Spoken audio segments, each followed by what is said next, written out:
இதுல ராகுல் காந்தி கூட்டணி ஆட்சியில பங்கு அப்படிங்கிறதெல்லாம் சொன்ன உடனே இந்த பக்கம் திமுக தரப்புல ஏங்க அதெல்லாம் இப்ப ஏங்க பேசுறது?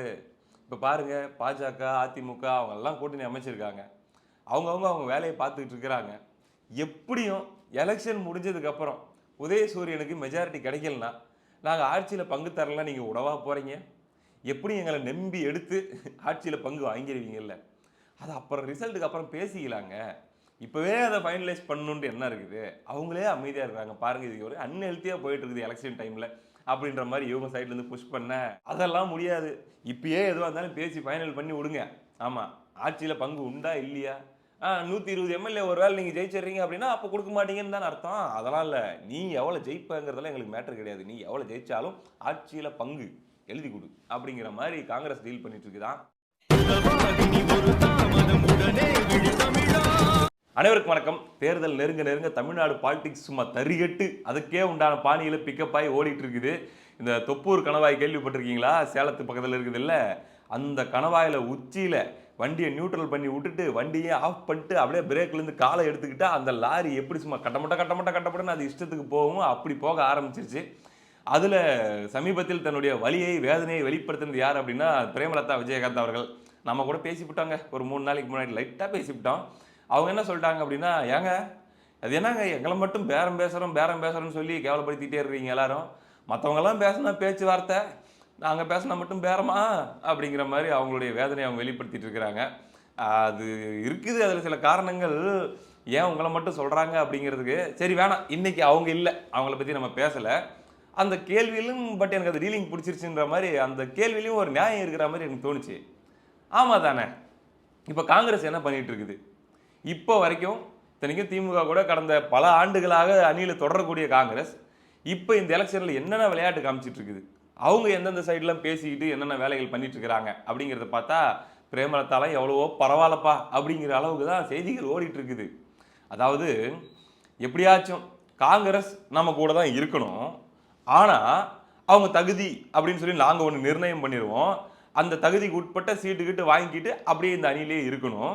அது போக பார்த்தீங்கன்னா ஆட்சியில பங்கு, அதிகாரத்தில் பங்கு அப்படின்லாம் அவங்க ஆசைப்படக்கூடாது. நீ ஒரு மொக்க, நீ ஒரு டம்மி, நீலாம் ஒரு வெத்து வேட்டு, நீ ஒரு பழைய பெருச்சாளி, 5 பைசா கூட நீ பிரயோஜனம் கிடையாது, உனக்கெல்லாம் 20 சீட்டே அதிகம் அப்படின்லாம் கேவலப்படுத்திட்டே கப்புன்னு காலை பிடிச்சிட்டு போயிடாத அப்படின்னு சொல்லி ஒரு பக்கம் சிரிச்சுக்கிட்டே இன்னொரு பக்கம் கண்ணில் தண்ணி விட்டுக்கிட்டே ரெண்டும் ஒரே டைம்ல திமுக பண்ணிட்டு இருக்குது காங்கிரஸ் கிட்ட. இந்த டீலிங் காங்கிரஸுக்கு பிடிக்கல. அவங்க ஒரு வித்தியாசமான டீலிங் ஒன்று பண்ணிட்டு இருக்கிறாங்க. நம்ம பார்த்தோம்.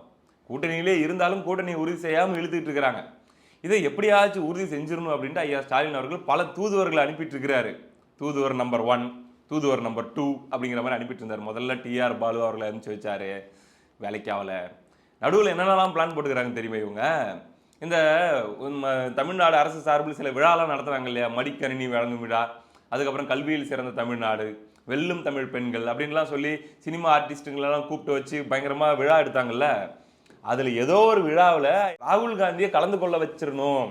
அவர் கலந்துக்கிட்டு அப்படி திராவிட மாடலை பத்தி 4 வார்த்தை நல்ல விதமா பேசி அப்படி மேடையிலே ஐயா ஸ்டாலின் கூட கையை கோத்துக்கிட்டு கட்டி பிடிச்சிக்கிட்டு ஒரு போட்டோ கிட்ட அப்படி மாதிரி செட் பண்ணிட்டோம்னா நல்லா இருக்கும்னு சொல்லி எவ்வளவோ முயற்சிகள் அழைப்புகள்லாம் மேற்கொள்ளப்பட்டிருக்குது. ஆனா அந்த சைட்ல இருந்து அதுக்கு வர்றதுக்கு உடன்பாடு இல்லை. அப்புறம் தான் கடைசியில் சப்ஸ்டியூட் பிளேயர் மாதிரி ஒரு வாட்டி ரேவந்த் ரெட்டி அவர்களை கூப்பிட்டு வந்தாங்க, ஞாபகம் இருக்குதா? அது என்ன பண்றது, அவர் வரல அப்படிங்கிற ஒரு கணக்கு தான் வச்சுக்கோங்களேன். யாரோ ஒருத்தர் வரட்டுமே நம்ம இந்தியா கூட்டணியிலிருந்து அப்படிங்கிற மாதிரி. எதுவுமே ஒர்க் அவுட் ஆகல. அவங்க கொஞ்சம் கெட்டியா உட்காந்துக்கிட்டாங்க, டே இந்த டைம் விட்டா வேற டைம் இல்லை அப்படிங்கிறதுல. அதே சமயத்தில் ரிஸ்க் எடுத்து திமுக கூட்டணியை உடச்சிட்டு போற அளவுக்கு அவங்க கான்ஃபிடன்ஸ் இல்லை. ஆனா முற்ற அளவுக்கு முட்டி பார்ப்போம், கொஞ்சம் ஓவராத்தான் போறோமோ போவோம், என்ன பண்ணிடுவானுங்க அப்படிங்கிற மாதிரியான திமுகவுடைய வீக்னஸை புரிஞ்சு வச்சுக்கிட்டு அவங்க டீல் பண்றாங்க. அதுக்கப்புறம் இவரை மாப்பிள்ளை சாரை அனுப்பிச்சு வைக்கிறாங்க. அவரு 3 கோடி ரூபா வாட்சி, 50 லட்ச ரூபா ஷூ அப்படி இப்படின்னு சொல்லி கெட்டப்பா போட்டுக்கிட்டு நான் வரேன் பேசுறதுக்கு அப்படின்லாம் கூட அவர் போயிருக்காரு ராகுல் காந்தியை மீட் பண்றதுக்கு. அப்போ கூட சில செய்திகள்லாம் பேசினாங்கல்ல, சபரீசன் போய் பேசிட்டாரு, 28 சீட்டு சீல்டு ஆல்ரெடி முடிஞ்சு ஓகே பண்ணிட்டு வந்துட்டாரு அப்படின்லாம் சொன்னாங்கல்ல. ஆனால் விசாரிச்சு பார்த்தா நமக்கு ஒரு செய்தி வருதுங்க. நீ இவ்வளோ கெட்டப் போட்டுக்கிட்டு அப்படியே பயங்கரமாக ஒரு ராயல் ஃபேமிலியிலேருந்து நீங்கள் வரீங்கன்னா, நாங்கள் பரம்பரை ராயல் ஃபேமிலி, நாங்களாம் காசை பார்த்து எங்களுக்கெல்லாம் சலிச்சு போன ஒரு ஃபேமிலி, நாங்கள் உடனே மயங்கிடுவோமா அப்படிங்கிற மாதிரி கிட்டத்தட்ட ஒரு 6 மணி நேரத்துக்கு மேலே மாப்பிள்ளை சாரை வெயிட் மட்டும் பண்ண வச்சுக்கிட்டு வீட்டில் பெரியவங்கள இருந்தா வர சொல்லுங்கப்பா அப்படின்னு சொல்லி அமுச்சு விட்டுட்டாரு ராகுல் காந்தி. அவங்களுக்குள்ள பேச்சுவார்த்தையே நடக்கல அப்படின்னு ஒரு செய்தி வருது. இதுக்கப்புறம் தான் யோசிச்சு பாருங்க. அப்போ சொல்லிட்டு இருந்தாங்கல்ல சில மீடியாவில், சவுக்கு மீடியாவில் கூட சொன்னாங்க 28 சீட்டு சீல்டு, இவர் போய் முடிச்சுட்டு வந்துட்டாரு இப்போ சபரீசம் போயிட்டுன்ட்டு. அப்படி முடிச்சுட்டு வந்திருந்தாருன்னா எதுக்கு கனிமொழி போகணும்? கேள்வி வருதா இல்லையா? சபரீசனை ராகுல் காந்தி அவர்கள் சந்திக்க மறுத்து விட்டார், போயிட்டு வேற யாருன்னா வர சொல்லுன்னு சொல்லிட்டாருன்ற மாதிரி தான் இன்னொரு செய்தி வருது. அதை தொடர்ந்து தான் அப்செட் ஆகி ஐயா ஸ்டாலின் அவர்கள் 3வது தூதுவராக கனிமொழி அவர்களை அனுப்பினார். அந்த மீட்டிங்கில் போனாலும் கனிமொழி அவர்களிடம் ராகுல் காந்தி அவர்கள் என்ன சொல்றது, எந்த விதமான ஒரு நம்பிக்கை கொடுக்குற மாதிரியான ஒரு கான்வர்சேஷனாகவே அது அமையல அப்படின்னு நம்ம ஏற்கனவே பேசணுமா? என்னன்னா, இவங்கெல்லாம் சொல்லியிருக்காங்க, ஸ்டேட்டில் இருக்கக்கூடிய உங்களுடைய சில நிர்வாகிகள்லாம் பேசுறது வந்து ரொம்ப டென்ஷன் ஆகுது எங்கள் தலைவருக்கு, எங்கள் அண்ணனுக்கு, இப்படிலாம் பேசலாமா, நம்ம எத்தனை வருஷமா இருக்கிறோம் அப்படின்லாம் பேசும்போது ராகுல் காந்தி என்ன சொல்லிட்டாப்லையா, அங்கே பாருங்க எங்களுக்கு ரொம்ப பெரிய கட்சி, எல்லாரும் ஒரே மாதிரி பேசுவாங்கன்னு எதிர்பார்க்க முடியாது, ஒரு கருத்து அங்கங்கே இருக்கும், அப்பப்போ நாங்களும் கண்டனம் தெரிவிச்சிடறோம், விட்டுங்க அதெல்லாம் அப்படித்தான் அப்படிங்கிற மாதிரி அது ரொம்ப பெருசாகவே அவர் எடுத்துக்கலையாம். யார் திருச்சி வேலுச்சாமியோ பிரவீன் சக்கரவர்த்தியோ மாணிக்கம் தாக்கூரோ பேசுறதை பற்றி கம்ப்ளைண்ட் பண்ணும்போது விட்டுங்க அப்படிங்கிற மாதிரி டீல் பண்ணிட்டாராம். அடப்பாவிங்களா, அந்த கம்ப்ளைண்ட் வேலைக்கு ஆகலையா? அதுக்கப்புறம் ரொம்ப எடுத்து சொல்லியிருக்காங்க, இந்த கூட்டணியின் முக்கியத்துவங்கள் என்ன, அது என்ன, இது என்ன, எங்கள் சைட்லேருந்து நாங்கள் என்ன ஆஃபர் பண்ண நினைக்கிறோம் அப்படின்றதெல்லாம் பேசும்போது பொறுமையாக கேட்டுட்டு ராகுல் காந்தி என்ன சொன்னாப்லையா, 41 சீட்டு, அதாவது ஒரு நாடாளுமன்ற தொகுதிக்கு ஒரு சீட்டு, அது போக சில தொகுதியில் மட்டும் 2 சீட்டு, அப்படி மொத்தம் 41 சீட்டு எம்எல்ஏ சீட்டு. அது போக அதோட முடிஞ்சிடல, அது போக ஆட்சி அதிகாரத்தில் பங்கு, ஓகேவா? அது மட்டும் இல்லை, அடுத்து உள்ளாட்சி தேர்தல் வரும் இல்லையா, அந்த உள்ளாட்சி தேர்தலில் 20% எங்களுக்கு ஒதுக்கீடு, எங்க ஆளுங்க நிற்கணும். அதோட முடிஞ்சிடல, அந்த உள்ளாட்சியில் சில பல மேயர்கள் எங்க காங்கிரஸ் சார்பாக வரணும். ஏன்னா நாங்கள் வளர்ந்துட்டு இருக்கிறோம் தமிழ்நாட்டில், முன்னை விட இப்போ நம்ம வளர்ந்துட்டோம்.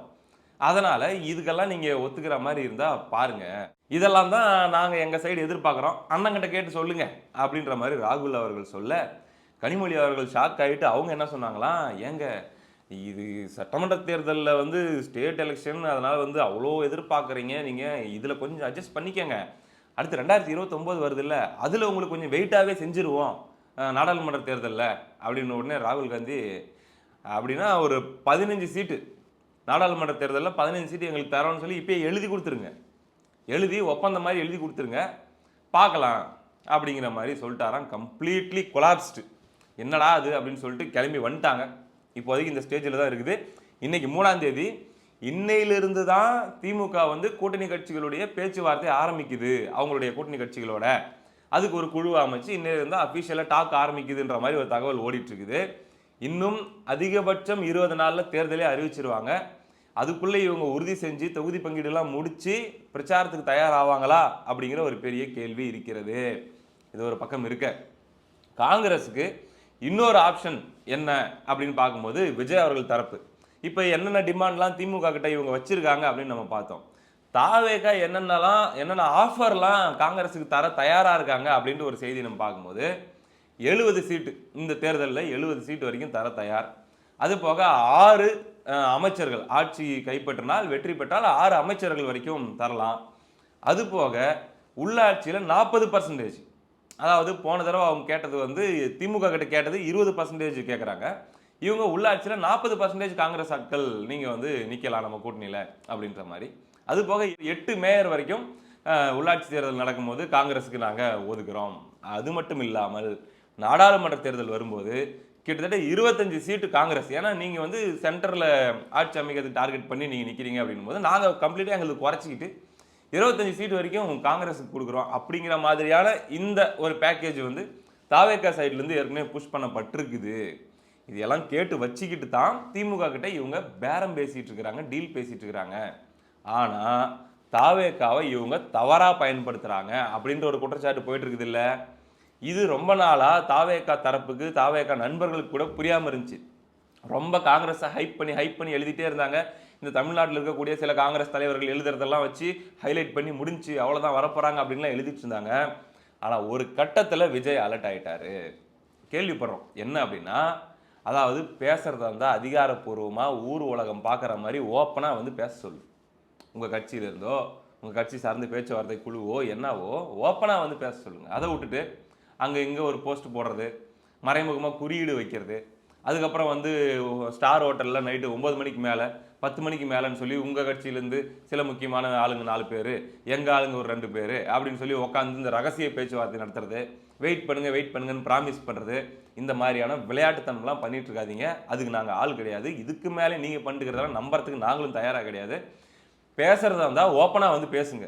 இல்லையா நீங்கள் பேசவே பேசாதீங்க. எங்கள் சைட்லேருந்து என்னவோ நாங்கள் அதை சொல்லிட்டோம் அப்படிங்கிற மாதிரி தாவேகாவும் சற்று விழித்து கொண்டு காங்கிரஸை கரெக்டான மீட்டரில் டீல் பண்ண ஆரம்பிச்சிருச்சு அப்படிங்கிற செய்தியை நம்ம கேள்விப்படுறோம். இப்போ இது அடுத்த 15 நாளைக்கு எப்படி போக போகுது அப்படிங்கிறது தான் ரொம்ப ரொம்ப முக்கியம். அதாவது 70 தரேன் அப்படின்னு சொல்ற தாவேகாவை காங்கிரஸ் சூஸ் பண்ணுமா, அல்லது 41 கொடுங்க அப்படின்னு சொல்லி கேட்டுட்டு இருக்கிற காங்கிரஸுக்கு திமுக இறங்கி வருமா? ஒரு 35 ப்ளஸ் வந்து பார்த்தீங்கன்னா ஆட்சியில் பங்கு, இல்லை உள்ளாட்சியில் என்ன மாதிரி டீலிங்கு, நாடாளுமன்ற தேர்தலில் என்ன மாதிரி டீலிங்கு அப்படிங்கிற மாதிரி திமுக இறங்கி வருமா? இது 2ல் எது நடக்கும்?